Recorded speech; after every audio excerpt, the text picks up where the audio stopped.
What would make a world-renowned gospel legend, a man who built a church from the ground up, inspired millions through his music, and turned tragedy into triumph, suddenly decide to leave it all behind? You won't believe how deep this story goes. Bishop Marvin Sapp had been one of the most respected names in gospel music. His songs filled churches and hearts around the world. But behind the power of his voice and his ministry, there was something happening quietly. Something that would soon change everything. For years, he had carried himself with strength and grace. A man of faith who preached hope even in pain. But destiny took an unexpected turn when whispers began to spread that Bishop Sapp was preparing to walk away from the very city that shaped him. Let me tell you, this was not just another church leader moving somewhere new. This was Marvin Sapp, the man who gave the world Never Would Have Made It, the anthem that healed broken souls everywhere. His story began in Grand Rapids, Michigan, where faith was not just a word. It was his life. Born and raised in the church, he had been singing since he was just a little boy. His voice was special, powerful, but emotional, reaching people beyond the church walls. Before anyone knew his name as a solo artist, he had already made a mark as a member of the gospel group Commissioned, a group that changed the sound of modern gospel forever. But even then, Sapp's story was never about fame. It was about finding light after loss, strength after sorrow, and purpose after pain. The turning point in his life came in 2010 when tragedy struck. His beloved wife, Dr. Melinda Sapp, passed away after battling colon cancer. It was a loss that nearly broke him. The world watched as the man who once sang about faith and victory now faced his hardest test. But instead of disappearing, Bishop Sapp stood strong. He leaned on his faith, raised his 3 children alone, and poured his heartbreak into his music. Songs like The Best in Me and My Testimony became reflections of his soul, messages of survival born out of grief. Every time he sang, you could feel his pain, but you could also feel his healing. What made the story different was that Bishop Sapp didn't just sing about overcoming, he lived it. His life became the very message he preached, that faith doesn't remove pain, it helps you rise above it. As the years went by, Bishop Sapp continued building his legacy in Grand Rapids. He founded the Lighthouse Full Life Center Church where people came from miles away to hear him preach. His church wasn't just a building, it was a home for thousands. People said his words could move even the hardest hearts. He baptized generations, performed weddings, guided families, and became a pillar of his community. He seemed to have it all: success, influence, and respect. But here is the shocking part.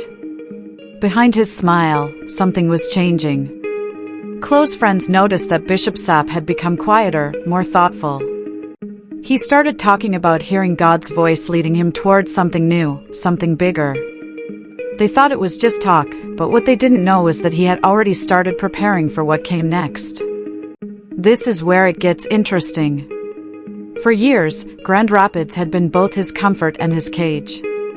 It was the city of his blessings, but also the home of his pain. Every corner, every street held memories of his late wife, of the life they once had together. And though he loved his church deeply, he couldn't shake the feeling that God was calling him to move on. The more he prayed, the stronger that feeling became. It wasn't about fame or running from responsibility, it was about answering a divine call that he couldn't ignore. Still, the idea of leaving everything behind terrified him. How could he walk away from the place that made him who he was? But destiny doesn't wait for comfort. Slowly, he began to talk about transition, about growth, about stepping into a new season of life. Some thought he was just reflecting out loud. Others believed something bigger was happening. And they were right. Because when the news finally came out that Bishop Marvin Sapp was moving away from Michigan, it shocked everyone. Fans, church members, even fellow pastors couldn't believe it. Why would a man who had built such a strong foundation suddenly decide to start over? Was it divine direction, or was something else going on behind the scenes? What people didn't know was that this decision had been building for years. It wasn't a random moment. It was a process of prayer, planning, and preparation that he had kept private. But here's where things started to take a more complicated turn. Once the word spread that he was leaving, rumors began to surface. Some said he was tired. Others whispered that there were tensions inside the church. A few even claimed that fame had changed him. When the announcement finally came, it hit the gospel world like a storm. Bishop Marvin Sapp was leaving Grand Rapids, the city that had watched him grow from a young choir singer into a national icon. You won't believe how people reacted. For some, it felt like the end of an era. Grand Rapids wasn't just where he lived, it was his legacy. His church, Lighthouse Full Life Center, had become one of the most loved and respected ministries in the region. Families had been raised under his teachings, marriages restored through his counseling, and countless lives changed through his leadership. So when word spread that he was packing up and moving, people were heartbroken. Let me tell you, at first many thought it was just a rumor. Bishop Sapp would never leave us, people said. But then came the confirmation, and the emotions were mixed.